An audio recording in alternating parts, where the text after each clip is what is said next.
What it do? What it do? Another day in the podcasting world. We got that one-on-one with me and Coach Mills. Just the way it like it. All right, Mills, we're gonna get right into this, man. Super Bowl recap. Do you want to ask questions? You want me to talk first? You want rock, paper, scissors? How you want to do this, man?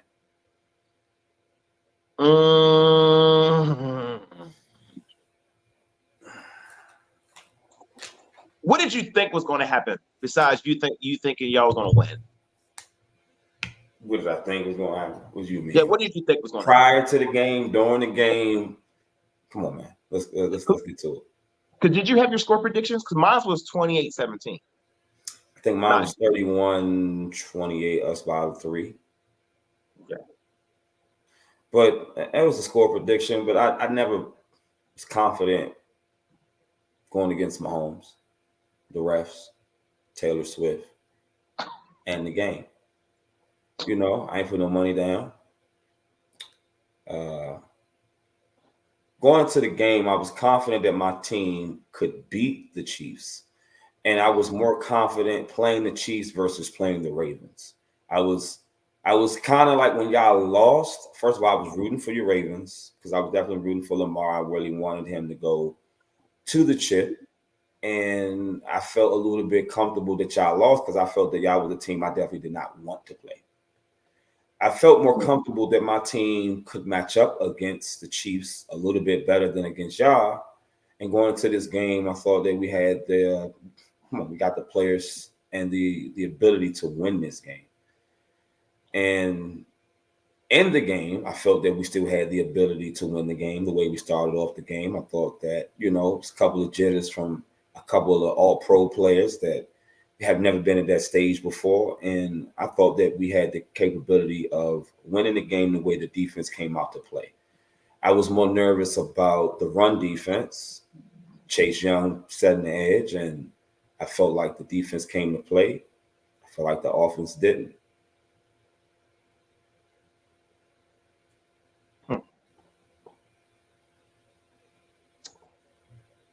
Your boy Shanahan is very disappointing. Very. Remember, I asked you the question off air. I'm gonna bring it on air. Remember, I asked you a question about Shanahan's play calling, because when y'all played the Ravens, and I asked you, do you feel like you're seeing an evolution in his play calling? Remember me asking? I don't not necessarily remember the evolution question, but I remember us talking about the play calling, and he gets outside of what he was doing, and I felt like he overthinks it a little too much. And against your team, I felt like he was trying to win Brock Purdy an MVP. I felt like he did not go in there with what works. I felt like it's kind of like what Brandon Ayuk said. Stick to what got you here. And he gets outside of that at times. And that big game, I don't blame totally just him, but I feel like he put Brock Purdy in positions that were not best for him against that defense. And I feel like he was very disrespectful to that defense. And being disrespectful to a great defense, things like that can happen.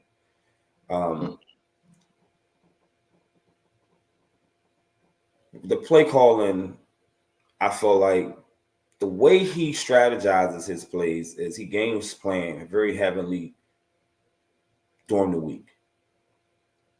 He goes in and he scripts up very similar to like the Bill Belichick of the defense. He's kind of like that in offense where he kind of goes in, focus on what you do, your weaknesses on the defense, and he tries to attack. My biggest issue is he goes in so hard with this game plan that I feel like he misses so many little small nuances in the game as a head coach. With that being said,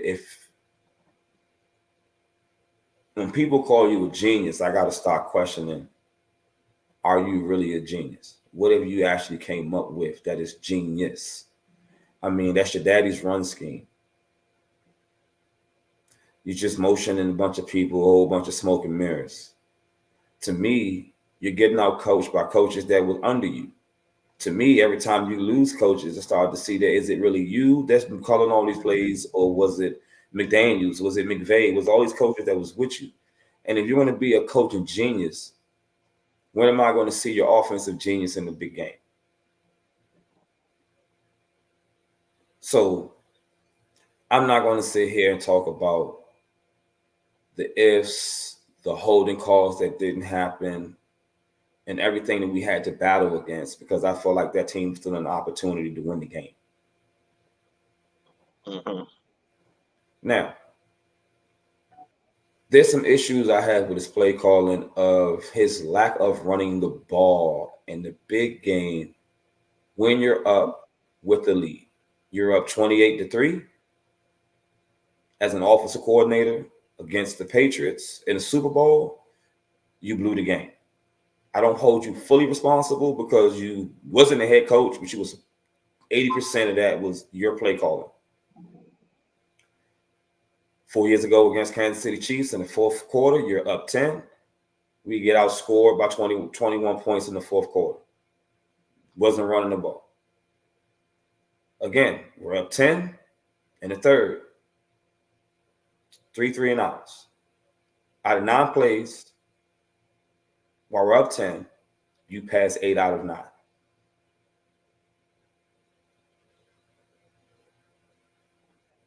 When we're going to start holding this guy accountable?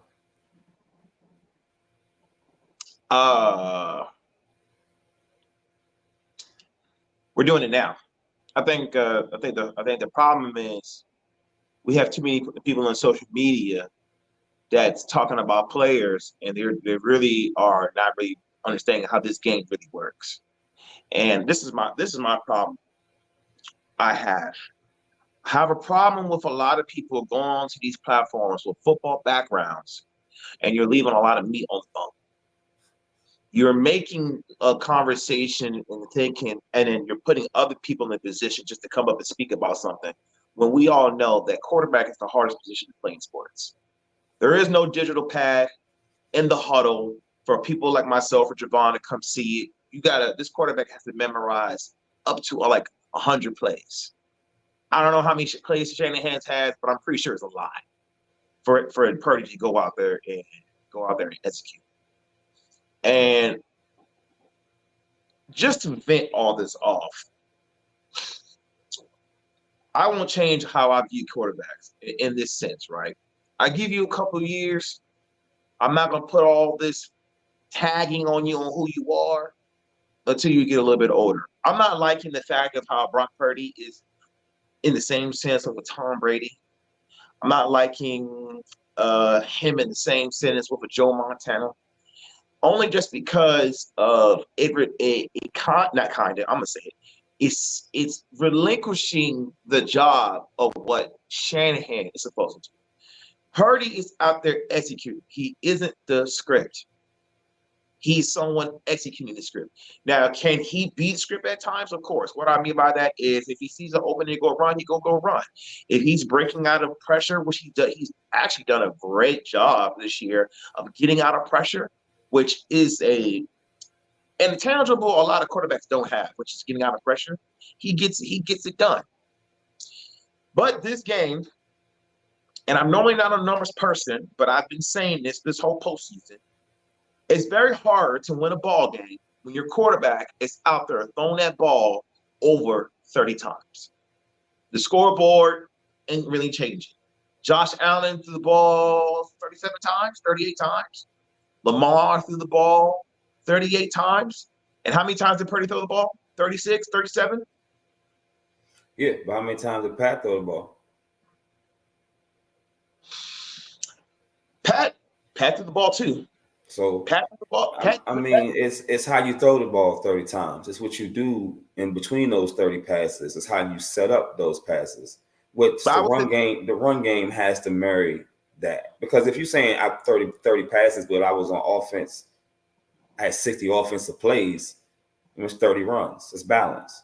So I would say those 30 plays kind of depend on the balance of the game, because I don't know if those 30 plays is enough or not. It depends on the play call. So right. I would say if you're I won't say 30. I won't stick to 30. I would just say when you have your quarterback doing too much. But so let me go back because you said a few things. the comparisons to Joe Montana and Tom Brady, there are reasons why there's comparisons. Oh, for sure. He being that he's a very late round draft pick playing at the level of at a high level, you're going to compare him to Brady. Brady was still in the draft. No one knew really, he was going to pan out to be who he was, and then he became a legend. I don't like crowning anybody. I'm not crowning anybody, but I can see the comparisons. I can see the comparison to Joe on the play style. I mean, very similar to Joe's play style. Wasn't an elite quarterback, wasn't with an elite arm. In a situation, we had great coaching, great weapons, and a lot of people, debated, was he a game manager or was he an elite quarterback? Brock Purdy is in a situation where it's always going to be detrimental to how people value him based on the situation he landed in. When you land in a situation where you have a coach who usually draws up plays so well, people are going to question how good you really are versus the play calling. And when you're in a system like that, sometimes people need to see you outside of the system to know if you really are as good as the system. As good as the system. I understand that. I mean, give me 3-4 years of doing whatever you're doing anyway. I feel like you're going to become a master at the game. So I'm not crowning you until I see more consistency. And we're talking about a guy who's going in his first year in the offseason, with a full offseason. So kudos to Brock Purdy. Kudos. Now, in that game, Brock Purdy did not play a bad game. He didn't play a great game, but he didn't play a bad game. And I don't think his coach put him in a situation to have a great game by not marrying the run and getting his all pros active in this game.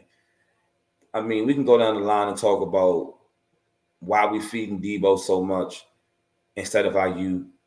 Where was Kittles? I'm still looking for Kittles. I mean, there was a lot of things that you can call out in this game where this, and that, but I felt like this. Let's recap this game up real quick. 49ers lost the game. Defense played well enough to win the game. The offense did not play well enough to win the game. In the overtime, I saw some discrepancies that needs to be discussed, and some people need to be held accountable for the lack of our team knowing exactly that the rule changed, and my coach probably not being aware that he should have accepted the ball first. Now, with that being said, you're being nice. I feel like that's a fireable offense. Here we go. So you be. Nah. But I was being nice. Nah, it was the setup. It was a jab. Then comes. So you know how you turn somebody, boom, boom, bring them back, come back, yeah. So it's a fireable offense. Back to what I was talking about from the beginning of accountability. When we're going to hold this person accountable, how is it that Steve Wilkes can be fired 2 days after the Super Bowl for being in the Super Bowl, for having a defense that's ranked in the top 5? He can be fired. But Kyle Shanahan could continuously shit the bed, excuse my language, and can maintain a job when we know he has had the best hand dealt, all the players he needed to win the game, and he can't win the game. But he gets the audacity to fire his defensive coordinator as an scapegoat. Now listen, you were wrong for hiring him. Because if you were a good coach, you would already knew that his philosophy versus the philosophy that you were trying to run is different. You want to run a defense from the front to the back, and he runs a defense more from the back to the front. He was the most heavily, he blitzed, his numbers of blitzing was like the highest blitz rate as a defensive coach, which means he's very aggressive. You hire a coach that has a different philosophy, then tell him he can't bring his own coaches, tie his hand behind his back, and tell him to run the scheme the way you wanted to run, which means you knew he wasn't a good fit. Then that was the backstory. then he does his job well enough where I would say that maybe you got to give the man another year. Because if you don't see, there's some things that you don't like, I'm more about, if you were a good coach, you go in the offseason and say, hey, I saw some things that, you apply, we can work on, and we can't, and let's adjust and move on. But you just get rid of this coach. Like, man, Wilkes has been getting a bad end of the stick, man. First, the Cardinals did him dirty, gave him 1 year with Josh Rosen. You bring in Kyler Murray, and then you bring in Kingsbury, who didn't even deserve a job.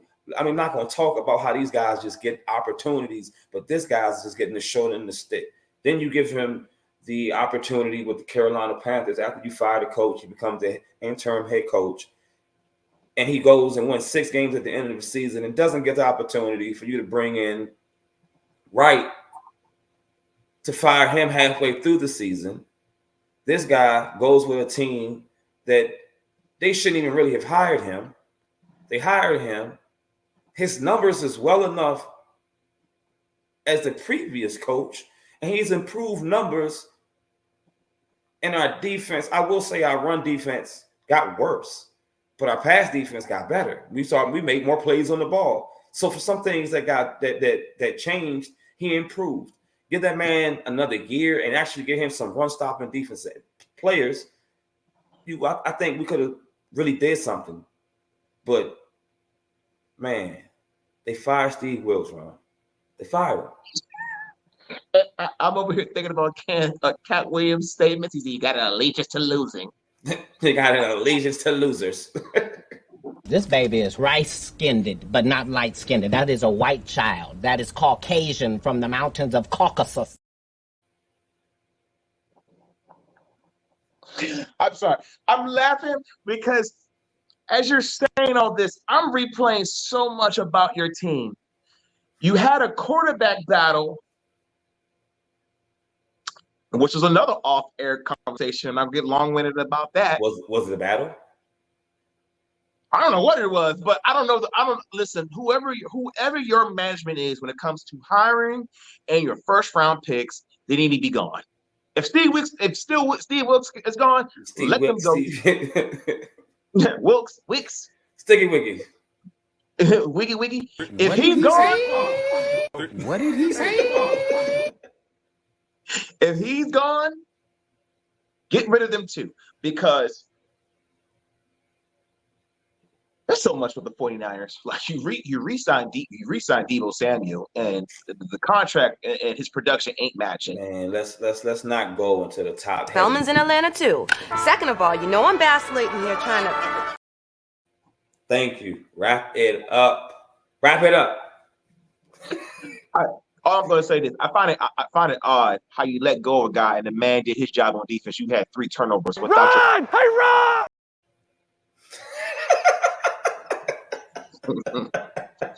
Ron! Hey, Ron! Don't roll your eyes at me. Don't. You're pissing me off.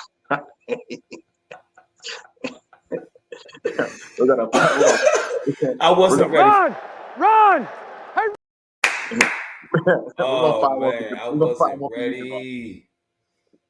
Oh man, hey, man, we're gonna wrap this up. Football is over. Better luck next year. No, this is what I got to say.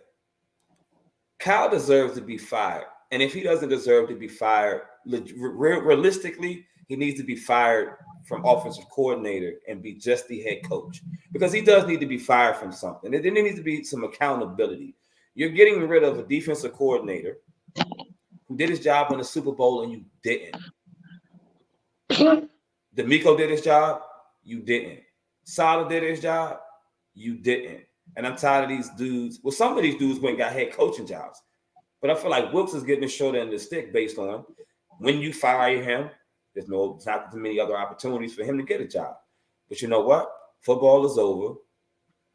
The golden boy of the league did his thing. WWE got their championship belts. It is what it is. Intercontinental champion. Teach your man how to squabble.